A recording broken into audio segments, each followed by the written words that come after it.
చందమామ కథలు. మంత్రగత్తె భోషాణం. ముత్యాల వ్యాపారి మురహరికి నలుగురు కొడుకులు. పెద్దవాళ్ళు ముగ్గురు తెలివైన వాళ్ళు. వాళ్ళు తండ్రికి వ్యాపారంలో చేదోడు వాదోడుగా ఉండేవారు. ఆఖరివాడు వెంకటప్ప కొంచెం మందమతి. అందరూ వాడిని వెంకటప్ప అనడానికి బదులు వెర్రి వెంగళప్ప అంటూ హేళన చేసేవారు. వాడికి ఆ పేరే స్థిరపడిపోయింది. చిన్నతనంలోనే తల్లిని పోగొట్టుకున్న వెంగళప్ప అంటే మురహరికి పంచప్రాణాలు.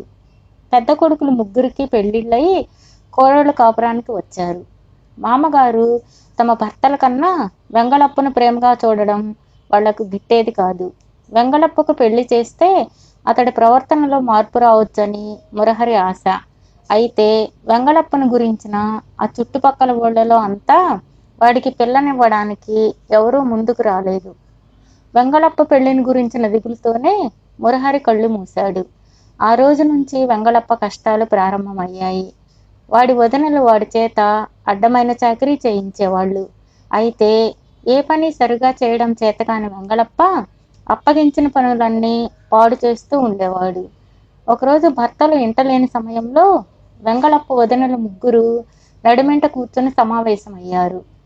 తిండికి తిమ్మరాజు, పనికి పోతురాజు. ఈ వెంగళప్పని బతికినన్నాళ్ళు తేరగా పోషించవలసిందేనా అన్నది పెద్ద వదిన చేతులు తిప్పుతూ.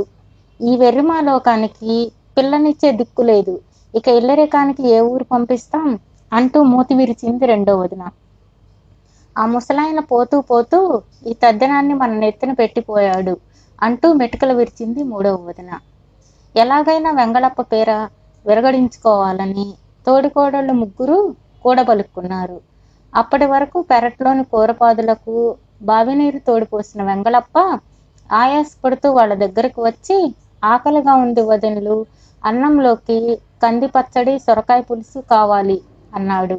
ఆ మరుక్షణం ముగ్గురు వదినలు మూలుగుతూ గదిలో చాపలు పరుచుకొని పడుకున్నారు. అది చూసి వెంగళప్ప భయపడిపోయి, ఇంతలోనే మీకేమైంది, ఒంట్లో బాగా లేదా, నాన్నలా మీరు కూడా చచ్చిపోతారా అన్నాడు. నాకు సుత్తితో మోదుతున్నట్లుగా తల బద్దలయ్యే నొప్పి. గోధుమ రంగు తాచుపాము కూరలు పీకి నిప్పులో వేసి ఆ పొగ పీలిస్తే గాని ఈ నొప్పి తగ్గదు అన్నది పెద్ద వదిన. నాకు బండరాయి లోపల ఉన్నట్లుగా ఒకటే కడుపు నొప్పి. పులిపాలల్లో వామపొడి కలుపుకొని తాగితే తప్ప ఈ బాధ తీరదు అన్నది రెండవ వదిన. నాకు ఇసుక పోసుకున్నట్లుగా కళ్ళల్లో ఒకటే భగభగ మంటలు. బ్రహ్మరాక్షస కొమ్ము అరగదీసి ఆ గంధం కాటుకలో పెట్టుకుంటే గాని ఈ మంటలు చల్లారవు అన్నది మూడవ వదిన. వెంగళప్ప ఆ బాధలన్నీ తనకే వచ్చినట్లుగా విలవిల్లాడిపోతూ, వదినలు డబ్బులు ఇవ్వండి, బజారుకు పోయి మీకు కావలసినవన్నీ తెస్తాను అన్నాడు. అవి బజారులో దొరకవు, అడవిలోనే ఉంటాయి. నీకు తెలుసుగా, మీ అన్నయ్యలకు ఊపిరి సలపని పనులు ఉంటాయి. వాళ్ళకు అడవిలోకి వెళ్లే తీరిక లేదు. ఈ బాధలతో మేము చచ్చిపోవలసిందే అంటూ గట్టిగా మూలగసాగారు వదినలు. జాలిగుండ గల వెంగళప్ప వాళ్ళ మూలుగులు వినలేక, ఇప్పుడే నేను అడవికి వెళ్ళి మీకు కావలసినవన్నీ తెస్తాను అంటూ బయలుదేరాడు. వాడు అటు వెళ్ళగానే లేచి కూర్చుంటూ, ఈ రాత్రి వెంగళప్పను తప్పక తాచుపాము కాటు వేస్తుంది అంటూ ఆనందపడిపోయింది పెద్ద వదిన. అది తప్పితే పెద్ద పులి పొట్ట చీల్చటం ఖాయం అంటూ పొంగిపోయింది రెండో వదిన. పై రెండు కుదరకపోతే ఏ బ్రహ్మరాక్షసో ఈ వెర్రి మాలోకాన్ని పట్టుకుని మింగేయడం తథ్యం అంటూ సంతోషపడిపోయింది మూడవ వదిన. వెంగళప్ప గోధుమ రంగు తాచు పెద్ద పులి బ్రహ్మరాక్షసుని వెతుకుతూ అడవిలో కొంత దూరం పోయేసరికి బాగా చీకటి పడిపోయింది. వాడు కొన్ని పాములను చూసి తోక పట్టుకోబోయాడు. కానీ అవి గోధుమ రంగులో లేకపోవడంతో ఆ ప్రయత్నం మానుకున్నాడు. వాడు అడవిలో ఎంత దూరం వెళ్ళినా నక్కలు కుందేళ్లు కనిపించాయి, కానీ పులి జాడైతే కనిపించలేదు. వాడు ఆకలితో నకనకలాడిపోతూ, ఓసి బ్రహ్మరాక్షసి, ఇటొచ్చి నా కంటపడు అంటూ పెద్దగా కేకలు వేయసాగాడు. ఆ ప్రాంతాలలో ఒక దిబ్బ మీద గుడిసె వేసుకుని తన కూతురుతో పాటు నివసిస్తున్న మంత్రాల మరిడమ్మకు ఆ కేకలు వినిపించాయి. మరిడమ్మ గుడిసెలో దీపం ఒత్తి పెద్దది చేసి బయటకు వచ్చి, ఎవడరా వాడు, అర్ధరాత్రి వేళ మరిడమ్మ ఇంటికేసి రావడమే కాక గావు కేకలు కూడానా, ఆహా ఎన్ని గుండెలు అన్నది. వెంగళప్ప గుడ్డి వెన్నెల కాంతిలో మరిడమ్మను చూసి దిబ్బ ఎక్కి, అత్త, ఈ చుట్టుపక్కల గోధుమ రంగు తాచుపాములు, పెద్ద పులులు, రాక్షసులు ఇలాంటివేమీ లేవా అని అడిగాడు. నువ్వనే ఆ మూడింటి పెట్టు, ఇదే మంత్రాల మరిడమ్మను, నేనున్నానుగా, బళిరా కుర్రకుంక, ఇంత పొద్దుపోయి ఆ అంకమ్మ శివాలేమిట్రా అని ఆశ్చర్యంగా అడిగింది. వెంగళప్ప తన ముగ్గురు వదినలకు వచ్చిన బాధలు, అందుకు విరుగుళ్ళు కూడా చెప్పి వాళ్లకు కావలసినవి తీసుకొని, నేను వెంటనే వెళ్ళాలత్తా, పాపం వాళ్ళు మాత్రం ఎంతసేపని బాధ భరించగలరు చెప్పు అన్నాడు. వాడు వెర్రిబాగుల వాడని, వాడిని చంపడానికి వాడి వదినలు ఈ పథకం వేశారని మరిడమ్మకు అర్థమైంది. పుట్టు సాహసివిరా అల్లుడు, ఆకలితో ఉన్నట్టున్నావు, వెంటనే ఆకలి చల్లార్చకపోతే సాహసం చల్లబడిపోతుంది, 4 రొట్టెలు తిను అంటూ గుడిసెలోనికి పోయి ఒక నులక మంచం తెచ్చి బయట వేసింది. తర్వాత మరిడమ్మ ఒక కంచు పళ్ళెంలో 4 జొన్న రొట్టెలు, ఇంత పుట్టకొక్కల కూర వేసి తెచ్చి వెంగళప్పకు ఇచ్చింది. వాడు వాటిని ఆవురావురమని తింటూ మరిడమ్మ ఇచ్చిన మంచినీళ్లు తాగి, అత్తమ్మ, అడవి కోడి రుచి ముందు ఊరి కోడి బలాదూర్ అన్నాడు చిటికలు వేస్తూ.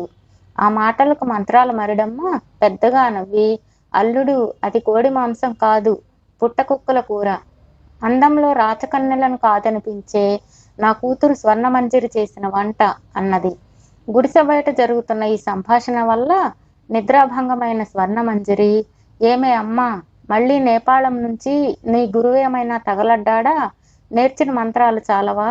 ఇప్పటికే మంత్రగత్తె కూతురునని ఎవరూ నన్ను పెళ్లాడడానికి ముందుకు రావడం లేదు. నీ కడుపున పుట్టిన కర్మానికి ఇలా అడవి మనిషిలా చచ్చేదాకా ఈ గుడిసెలోనే బతకాలా అన్నది పట్టరాని కోపంతో.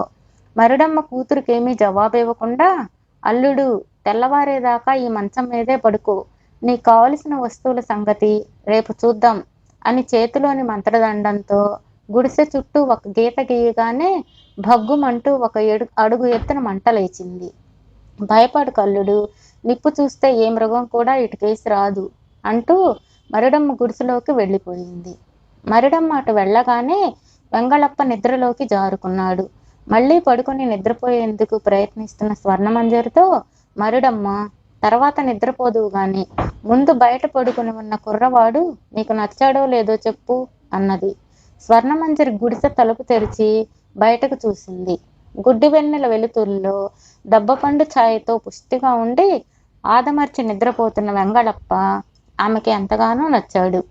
కూతురు సిగ్గుపడుతూ తలుపు మూసి లోపలికి రావడం చూసి సంగతి గ్రహించిన మరిడమ్మ, తెల్లవారగానే ఆ కుర్రాడితో నీ పెళ్లి జరిగిపోతుంది, మనిషి వట్టి అమాయకుడైనా చాలా బుద్ధిమంతుడు, మంచి తెలివైన ఆడపిల్లకు అమాయకుడు భర్తగా దొరకడం పూర్వజన్మల పుణ్యం అంటాడు మా గురువు నేపాళ భట్టు అంటూ పెద్దగా నవ్వింది.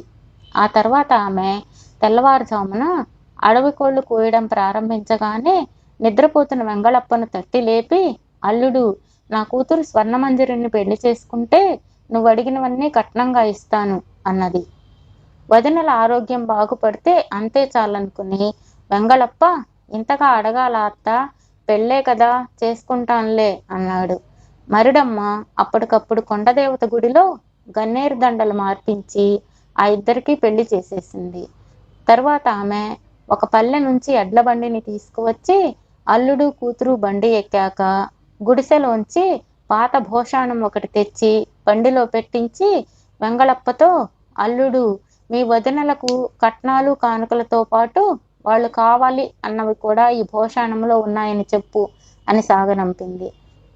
సాయంత్రానికి భార్యతో ఇంటి ముందు దిగాడు వెంగళప్ప.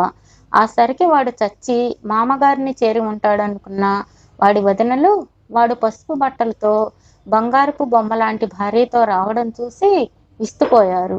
బండివాడు భోషాణాన్ని లోపల గదిలో పెట్టి వెళ్ళిపోయాడు. వెంగళప్పతో లోనికి రాబోతున్న స్వర్ణమంజరిని గుమ్మంలోనే వదినలు అడ్డగించి, లోపలికి అడుగు పెడితే కాళ్ళు విరగ్గొడతాం, ఎవరివే నువ్వు, ఎర్రగా బుర్రగా కనపడగానే కానీ కట్నం లేకుండా మా మరిదిని బుట్టలో వేసి తాళి కట్టించుకుంటావా అన్నారు. మీకు కావలసినవన్నీ ఆ భోషాణంలో ఉన్నాయని మా అత్త మీకు చెప్పమన్నది అన్నాడు వెంగళప్ప. ఆ మాట వినగానే ముగ్గురు వదినలు చావు తప్పించుకొని వెంగళప్ప అవన్నీ ఎలా తేగలిగాడబ్బా అనుకుంటూ ఆశ్చర్యపోయారు. ముందుగా పెద్ద వదిన గదిలోనికి పోయి ఆత్రంగా భోషాణం మూత తెరిచింది. అంతే, లోపల నుంచి నిలువెత్తు గోధుమ అనే త్రాచు బుస్సుమంటూ పడగెత్తింది. ఆమె కెవ్వు కేకమనబోయి నిగ్రహించుకొని భోషాణం మూత మూసి గది బయటకు వచ్చి, ఇంకా గుమ్మంలోనే నిలబడిపోయారేం, లోపలికి రండి అంటూ వెంగళప్పను స్వర్ణమంజరిని లోపలికి ఆహ్వానించింది. ఈసారి రెండవ వదిన హడావుడిగా గదిలోకి వెళ్ళి భోషాణం మూత తెరిచింది. లోపల కూరలు చాచి పంజాలు జడిపిస్తూ భయంకరమైన పెద్ద పులి. ఆమె మూర్ఛపోబోయి తమాయించుకొని గది నుంచి బయటకు వచ్చి, అలా నిలబడిపోయారేం, కూర్చోండి అంటూ వెంగళప్పకు వాడి భార్యకు మంచం వాల్చింది. మూడవ వదిన దాదాపు పరిగెడుతూ గదిలోకి వెళ్ళి భోషాణం మూత ఎత్తింది. లోపల తలపై 2 కొమ్ములతో, ఒంటి నిండా రోమాలతో చింతమొద్దు లాంటి బ్రహ్మరాక్షసి కళ్ళు నులుముకుంటూ ఆవలిస్తున్నది. ఇది చూసి ఆమెకు పై ప్రాణాలు పైనే పోయాయి. పిచ్చి చూపులు చూస్తూ బయటకు వచ్చి వెంగళప్ప వాడి భార్యతో, భోజనం ఎప్పుడు చేశారో ఏమో, కాళ్ళు కడుక్కుని వస్తే భోజనం వడ్డిస్తాను అన్నది. ముగ్గురు వదినల చేతుల్లో ఏమీ లేకపోవడం చూసి వెంగళప్ప, మీ బాధలు తగ్గిపోయినట్లున్నాయి. ఆ భోషాణం మా గదిలోనే ఉంటుంది కదా, మా అత్త పంపిన వస్తువులు మీకెప్పుడు అవసరం అయితే అప్పుడు తీసిస్తాను అన్నాడు. చిన్నపిల్లలు మీరు మాకిచ్చేదేమిటి, మేమే మిమ్మల్ని కంటికి రెప్పలా కాపాడుకుంటాం అన్నారు ముగ్గురు వదినలు ఆప్యాయంగా. మరుడమ్మకు తెలుసు, గదిలో ఆ భోషాణం ఉన్నంతకాలం ఆ ఇంట్లో వెంగళప్పకు తన కూతురుకు ఆడింది ఆట పాడింది పాటగా రోజులు గడిచిపోతాయని. నిజం, అక్షరాలా అలాగే జరిగింది కూడా.